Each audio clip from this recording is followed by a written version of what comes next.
এখন থেকে আপনার প্রিয় সিরিয়ালগুলো ফ্রিতে দেখুন এক্সক্লুসিভলি শুধুমাত্র সান নেক্সটে। এখনই অ্যাপ ডাউনলোড করুন।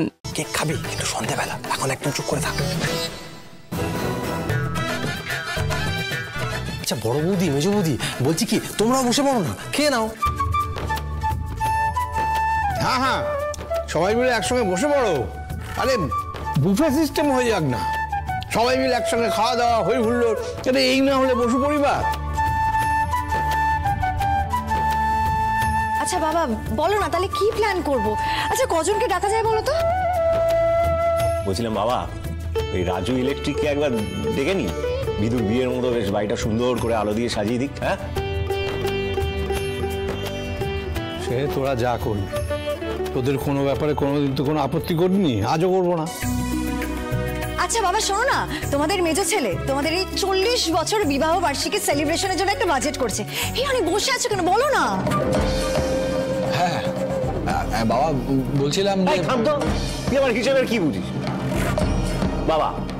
আমি বলছি শোনো, আমিও একটা বাজেট করেছি, খুব কম খরচে পুরো ব্যাপারটা আমি নামিয়ে দেবো। হ্যাঁ ওই বেশি না, ওই 1,9 হবে। হ্যাঁ তুমি ওই মানে 1,90,000 তুমি ওই রাউন্ড ফিগারে দিয়ে দিও, ওই 2 দিলেই হবে, ওর মধ্যেই আমি সামলে নেবো পুরো ব্যাপারটা।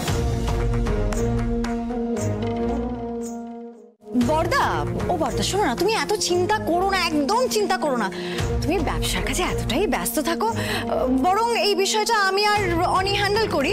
আসলে বাবা কি বলতো, আমাদের একজন চীনা ইভেন্ট ম্যানেজমেন্ট কোম্পানি আছে, তো আমরা ভাবছি পুরো ইভেন্টটাই ওদেরকে ম্যানেজ করতে বলবো, আমাদের কোনো হেডেকও থাকবে না। বাবা তুমি বরং টাকাটা আমাদেরকে দিয়ে দাও, তাই না?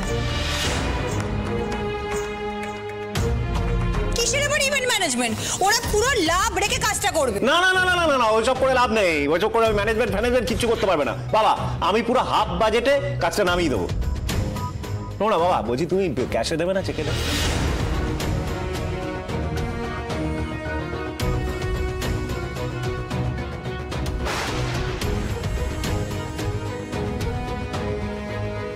তোদের কি মাথা খারাপ হয়ে গেল নাকি?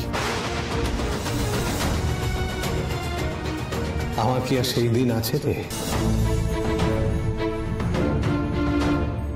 মানে কেন বাবা, এইটুকু টাকা?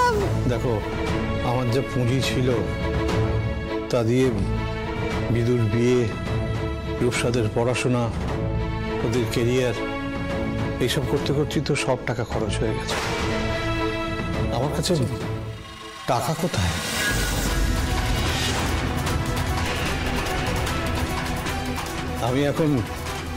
আমি এখন সর্বশান্ত একজন রিটায়ার্ড মানুষ।